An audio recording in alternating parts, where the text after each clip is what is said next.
Ramadan day 2। सबसे पहले आप सबको अस्सलाम वालेकुम। दूसरा रोज़ा था जुमे वाले दिन। आप लोगों को पता होगा कि जुमे का दिन कितना छोटा सा लगता है और बहुत जल्दी गुजर जाते हो। सूरह कहफ की तिलावत करनी थी। हमने डिसाइड किया हुआ था कि आज हम बनाएंगे छोलों की पुलाव। मैं किचन में गई तो मामा पहले से प्रिपरेशंस कर रही थी, तो मैंने थोड़ा सा उसका व्लॉग बना लिया है। जैसे कि आप लोग देख सकते हैं, मामा ने अनियंस कट किए। मेरा दिल था कि मैं बनाऊँ, बट मैं थोड़ी सी लेट उठी थी। और जैसे कि आप लोगों को पता है कि आज बीबी फातिमा तो ज़हरा का विसाल है। जी, मुझे पता है कि तीसरे रोज़े को ही है।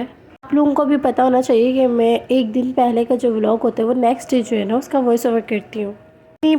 के बारे में कुछ जान लेते हैं। जब बीबी फातिमा तो ज़हरा दाखिल होती थी तो नबी करीम सल्लल्लाहु ताला अलैहि वसल्लम आपके आने की वजह से खड़े हो जाया करते थे और अपनी जगह पर आपको बिठा देते थे। नबी करीम सल्लल्लाहु ताला अलैहि वसल्लम की सबसे लाडली बेटी थी।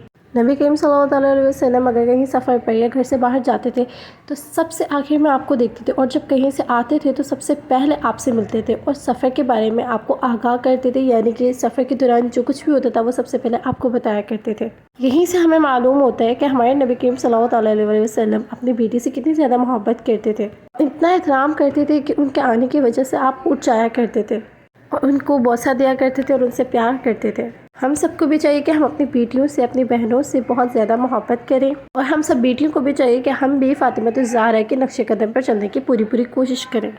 तो यहाँ पर मामा ने जो है आधे से ज़्यादा काम कर लिया हुआ था और फिर यहाँ पर मैंने शावर लिया था। उसके बाद मैं रेडी हुई। जैसे कि आप लोगों को पता है कि जुम्मा था तो मैंने जुम्मे के लिए न्यू ड्रेस लिया था, तो मैंने थोड़ी सी स्नैप बना ली। यहाँ पर मैं और आप ही बहुत तंग करती हैं मुझे। खैर, यहाँ पर मैंने कुरान पाक पढ़ा। इतना लेट मैं किचन में पहुंची कि यहाँ पर सारा काम हो चुका हुआ था। तो मैंने खोल के देखा कि कैसी पुलाव बनी है। तो यहाँ पुलाव तो बड़ी अच्छी बनी थी। तो मैं चेक कर रही थी कि भाई कहीं से लगी वगी तो नहीं, क्योंकि जब मैं नहीं थी तो कैसी बनी होगी। है मजाक कर रही हूँ, क्या भला माओ से अच्छा भी कोई बना सकता है। पर मैं स्पैचुला से इसको हिला रही थी तो पीछे से मामा की आवाज़ आई कि नहीं करूँ, मेरे सारे चावल ख़राब कर दोगी। तो मैंने डर के मारे जल्दी से ढक दिया कि ऐसा ना हो कि मुझे बहुत लंबा लेक्चर मिल जाए रमज़ानों में। तो यहाँ मैंने देखा कि भाई पुलाव के साथ साथ यहाँ तो शामी कबाब भी बने हुए हैं, और फिर वही हुआ जिसका डर था। यहाँ पर मैं ढक्कन हटा रही थी कि सारा सामान ही गिर गया। मैंने वो सारा सामान रखा और फिर दिखाना शुरू किया, यानी कि व्लॉगिंग स्टार्ट की। Finally it's iftari preparations. तो वहाँ प्रिपरेशन स्टार्ट हो चुकी हुई थी।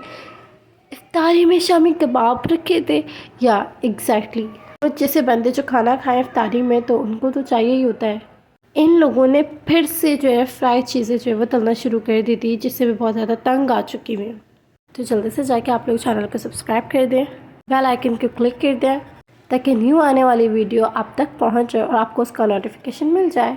अच्छा, यहाँ पे मैंने आपको कल के व्लॉग में दिखाया होगा कि मैंने जो एग एंड पोटैटोज़ जो है वो बॉयल होने के लिए रखे थे। तो फाइनली वो दिन आ ही गया था कि इनके बनने का जो वो टाइम आ गया था, राइट। तो यहाँ पे मैंने एग्स को जो है ना अपने हिसाब से कट कर लिया था। मुझे नहीं पता था कि इनको लंबा लंबा कट करना है, यानी कि इनकी फांकें बनानी है, लेकिन मैंने इनको सर्कल में कट कर लिया था। बट मुझे ऐसा लगता है कि किसी भी तरह हम बना सकते हैं, it's not a big deal. पर मैंने आलू की चटनी भी जो है वो रेडी कर ली थी और इनको मैश करके इसके अंदर सारे स्पाइसेस वगैरह जो आलू का जो बेटर है हमने उसको बनाया था। आलू को हमने अच्छे से मैश कर ली थी। उसके अंदर मैंने ब्लैक पेपर डाला था एंड चिकन पाउडर डाला था एंड काली मिर्च पाउडर डाला था, और वैसे वो कुछ नहीं डाला था क्योंकि सिंपल ही अच्छे बनते हैं। नमक और काली मिर्च में बहुत मज़े के बनते हैं और बच्चे भी इसको ईजिली खा पाते हैं। अच्छा, तो आप लोगों ने देखा कि मैंने इसकी कोटिंग किस तरीके से करी है। मैंने एक टे पहले बनाई थी, उसके ऊपर मैंने फिर सेंटर में एक को रखा था, देन अगेन उसकी जो मैंने लेयर बनाई थी और उसको अच्छे से जो है रोल कर दिया था।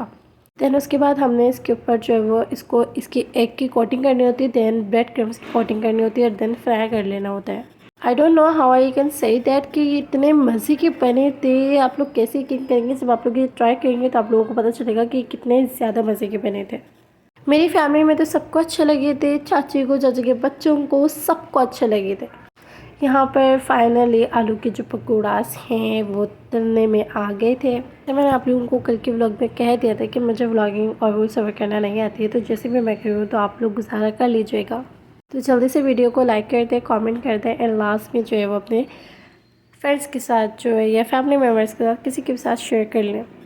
वाला आज का जो व्लॉग बना है उसमें बहुत कुछ इंटरेस्टिंग हुआ है, तो stay tune for the next, यानी कि वो व्लॉग तो कल अपलोड होगा जो आज मैंने बनाया है। फाइनली यहाँ पर हमारी टेबल जो है सेट हो गई थी, और ये मैंने क्या, ये मैंने नहीं, ये ट्रायल हो चुकी, जो थर्ड मेंबर है उन्होंने किया है, वो बीच में जाके जो है फिर से फ्राई करने लग गई थी। ये नेबर के यहाँ से जो है ना चाट आई थी, तो मैं वो ट्राई करी थी, जो कि अच्छी थी। खाना कैसा भी हो उसकी बुराई नहीं करनी चाहिए, हमेशा तारीफ़ ही करनी चाहिए। अपनी दुआओं में ख़ास याद रखिएगा। बहुत माज़रत मैं भूल ही गई थी कि जुम्मा मुबारक का दिन था, तो आप सबको जुम्मा मुबारक हो। व्लॉग के एंड में कह रही हूँ बहुत बहुत माज़रत। तो मुलाकात होगी नेक्स्ट व्लॉग में। अल्लाह हाफिज़।